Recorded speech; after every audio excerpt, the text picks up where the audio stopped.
अमरीकी रिसाले फोर्ब्स तरफ़ां जारी कयल दुनिया जे अमीर तरीन माण्हुनि जे लिस्ट मूजिबि दुनिया जे 2781 खरबपति शख़्सियतुनि में 369 औरतूं बि शामिल आहिनि। हर साल दुनिया जे खरबपति माण्हुनि जे थींदड़ सर्वे मूजिबि गुज़िरियल साल 2023 में दुनिया जे खरबपति माण्हुनि जे फ़हरिस्त में औरतुनि जो तादाद 339 हो।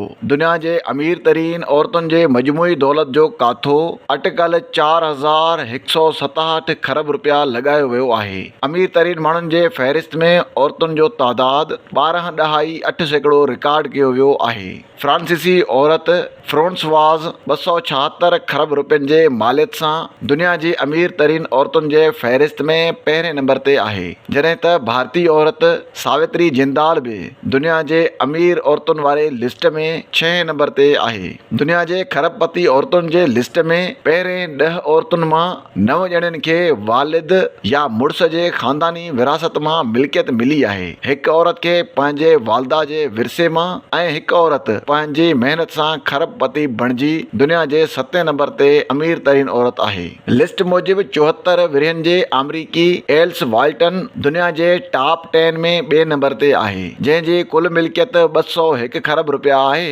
संदसि दौलत जो सरचश्मो वॉलमार्ट आहे। 3 नंबर ते अमेरिका जे 61 विरहनि जी जूलिया कोच आहे, जंहिंजी कुल मालियत 179 अरब रुपया आहे। संदसि दौलत जो सरचश्मो कोच इंडस्ट्री आहे। 4 नंबर ते अमेरिका जे 84 विरहनि जी जेकोलिन मारिक जी कुल कमाई 107 अरब रुपया आहे। संदसि दौलत जो ज़रियो पालतू जानवरनि जो खाधो आहे। अमेरिका जे 53 सालनि जी मैकनजी स्कॉट जी मिल्कियत 99 खरब रुपया आहे। दौलत जो सरचश्मो एमेज़ॉन आहे।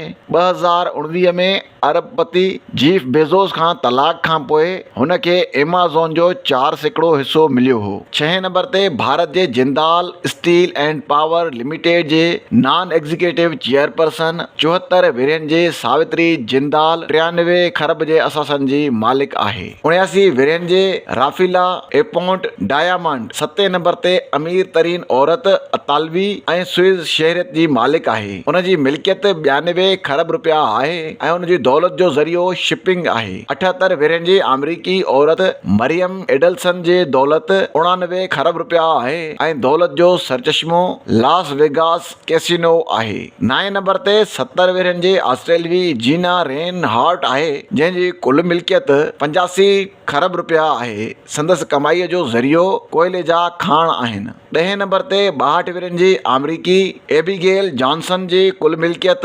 80 खरब रुपया आहे। हू हिकु वॾे म्यूचुअल फंड कंपनी फिडेलिटी जी चीफ आहे।